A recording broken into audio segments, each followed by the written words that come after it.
Welcome back to The Explainer. Today, we're diving straight into Chapter 1 of The Burden of Eternal Memory, specifically breaking down the star that should not have been. We've got massive lore reveals, incredibly high emotional stakes, and a hidden history of the ocean to unpack. We're going to explore exactly what is at risk and witness the heart-wrenching choices our protagonists must make to save their world. Let's get right into it. So I want you to really think about this for a second. What if your most vivid memories don't belong to you? Imagine waking up and perfectly remembering a life, a place, or even just a fleeting moment that you never actually experienced. Wild, right? Well, just 7 days have passed in the story since that terrifying discovery of the empty sphere. And in that short week, more inexplicable strangeness has gone down than in the entire century before it. People all over the globe are starting to share the exact same memories. But the really chilling part is that these memories don't belong to anyone. And we're not just talking about vague feelings of déjà vu here. Highly specific, impossible memories are manifesting worldwide. You've got a young boy in Brazil recounting walks through a snowy city that literally never existed. An elderly woman in Iceland vividly describing an ocean resting under a blood-red sky. And, maybe most startling of all, a child in Japan perfectly drawing a map of a continent completely missing from our solar system. Scientists are scrambling, philosophers are having an absolute field day, but the ocean is just silent. Utterly, terrifyingly silent. And honestly, that silence is scaring humanity way more than the anomalies themselves. Meanwhile, amidst all this global panic, our protagonist Hina arrives at the White Lighthouse. Instantly, something is off. The door is wide open, on its own. That never happens. Inside, she finds Kaito and Mira looking incredibly stressed. Mira is holding this ancient seashell, and using her gift of memory, she touches it and gets a chilling premonition. She doesn't see the past, she sees a potential future. A sky full of completely new stars looking down on an ocean that is totally devoid of memories. Completely empty. It's a terrifying glimpse of a world where the ultimate repository of history has just been wiped clean.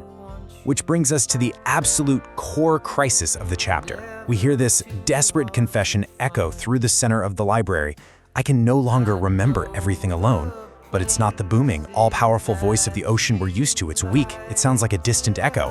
And as those words are spoken, the glowing spheres of memory all around them start to slowly go dark one by one. The Lord makes a really crucial distinction here. They aren't just disappearing, they're being forgotten. The entity tasked with holding existence together is literally collapsing under the weight. So what does this actually mean for the world? If the ocean fails, we don't just lose history textbooks. As Hina realizes with pure horror, humanity loses its very soul. We lose the connections between generations, those invisible threads tying families together. We lose all knowledge of our past, pretty much dooming us to repeat our darkest mistakes. We lose the myths and legends that give our culture's identity.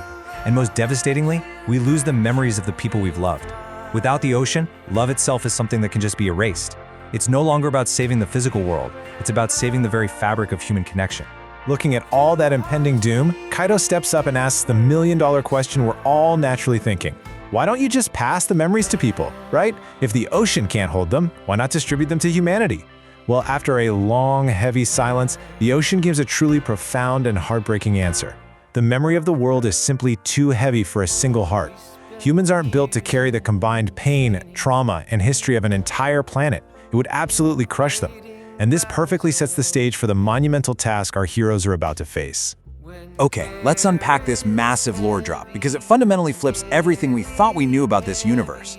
We, along with the characters, always assumed the ocean was this singular, godlike entity. Nope, entirely false.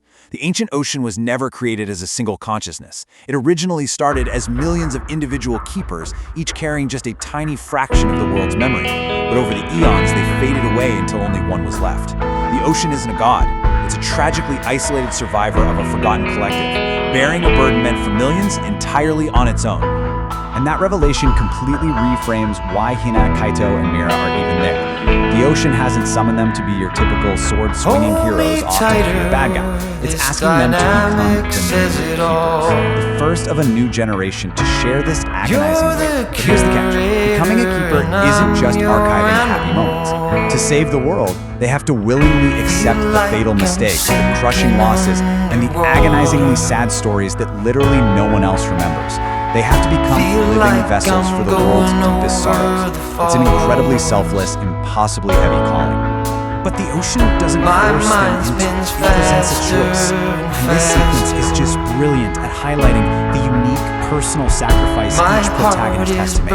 Kaito is suddenly flooded with a memory of someone who never existed, yet he feels this deep, agonizingly real attachment to them. He literally has to carry grief for a ghost.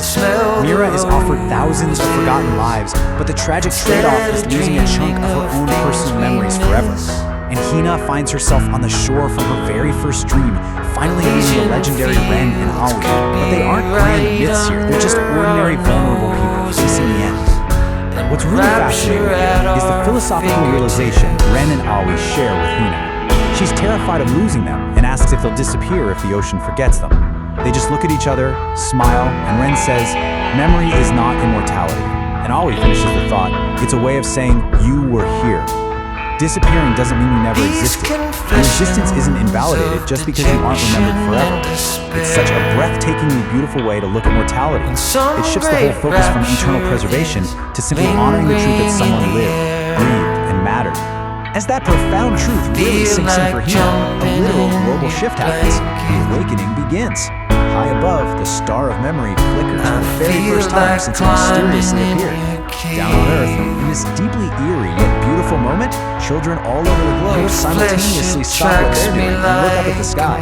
They hear this quiet, ancient, but strangely familiar voice whispering to them, "It is time to pass the story on." Transition of power has officially started, echoing not just in the hidden library, but across the entire planet. Which brings us to the number 3. 3 heroes, 3 impossible choices, 3 empty spheres. Hina reaches out her hand toward an empty memory sphere. Right beside her, Kaito and Mira do the exact same thing, bravely accepting their immense limitations. As they make contact, 3 brilliant blue lights ignite in the darkness of the library. And in response, for the first time in millions of years, that crushing weight lifts just enough for the ancient ocean to breathe a deep sigh of relief. The chain of memory was millimeters away from snapping forever, and these 3 brave individuals reforged it. But of course, the story is far from over.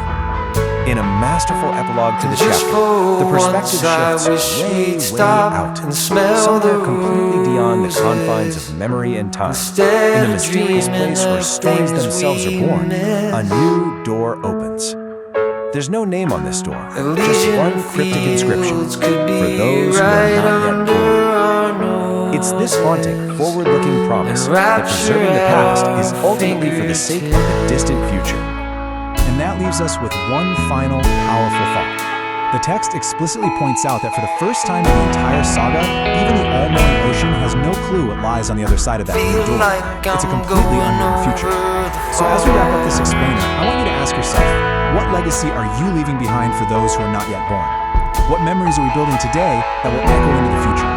The heroes of our story accepted the pain of the past to protect tomorrow. It's an absolutely fascinating note to end on, leaving us hungry for whatever is behind that nameless door in Chapter 2. Thanks for exploring this with me today.